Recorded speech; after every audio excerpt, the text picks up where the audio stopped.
The Vampire's Ghost is a 1945 horror B-movie, directed by Leslie Salander, and takes place in a small African village called Bakunda. We start by seeing a mysterious figure wearing a snake-patterned ring, as he enters a building. Not only does he startle the pooch, he also attacks the woman inside. The next morning we see her body being removed, as the village watch on, and discover that she is the fourth victim in a string of mysterious murders. All of the victims were drained of their blood, and the surrounding tribes are naturally aflutter about the whole ghastly affair. Next we see Roy, a plantation manager, who is reunited with his fiancée Julie, who has been working at a children's hospital in the village for the past few months. They meet up with Father Gilchrist, an American holy man, who wants to bring peace to the area by finding out more about the whereabouts of the bloodthirsty killer.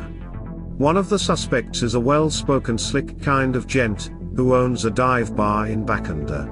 His name is Webb Fallon, and he spends most of his time gambling, smoking ciggies, and occasionally scrapping with his customers, who mainly consist of surly sailors. In a bid to entertain the salty sea dogs, he also employs a slinky dancer. He's also shagging her. After an altercation, which involves Roy and Fallon, he subdues a knife-wielding captain with nothing more than his hypnotic gaze. This should be a massive red flag to everyone. I mean, come on, that's proper weird, but people continue to believe he's just a regular landlord. Then things go from odd to downright bizarre, after a native notices that this Fallon guy doesn't appear in mirrors, and later that day, whilst they search for clues in the jungle, a gunshot goes straight through the silver-haired shyster.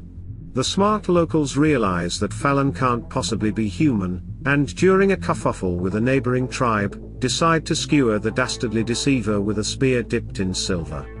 Needless to say, Fallon isn't too keen about getting his squishy bits pierced by pointy poles, and when Roy pays him a visit, he reveals that he is in fact a vampire. No shit. Really? Pretty bloody obvious if you ask me. He puts Roy into a slave-like trance, which makes him unable to speak of Fallon's true identity, and after Roy helps save the wounded wanker, they return to the village like nothing happened. So there we have it. A bug-eyed vampire, turned nightclub owner, who's looking for a vampire mate to spend eternity with. A plantation manager who's looking to spend, not quite eternity, but a long time, with his delightful sweetheart. And lots of blokes in loincloths hitting massive drums for the best part of an hour.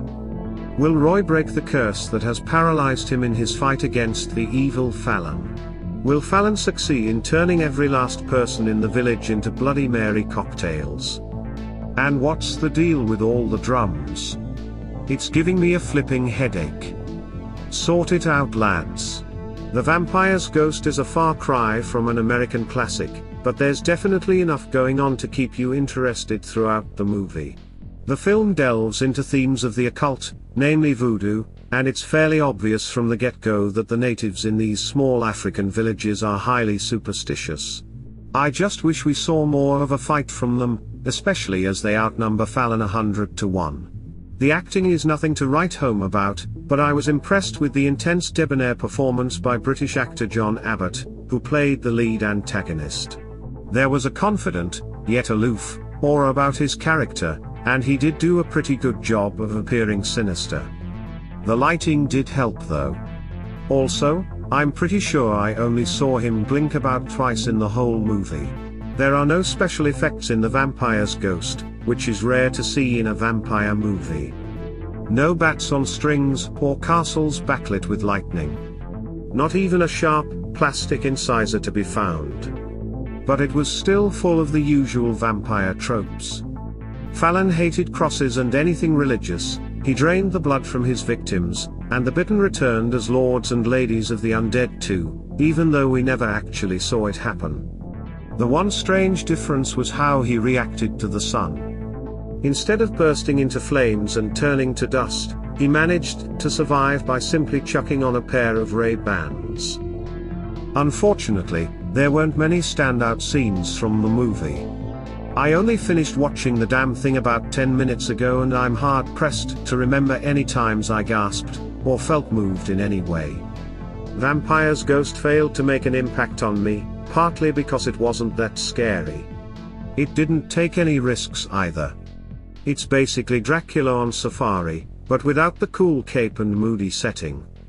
I'd only recommend this movie to someone who's looking for vampires with a slightly different spin, or someone looking for an easygoing B-movie, but apart from that, I doubt I'll remember this film in a week's time. But what do you think? Have you seen this flaccid feature? Did you love it? Did you loathe it? Let me know in the comments below, and most importantly, take care. I'll catch you on the flip side. Cheers, babes.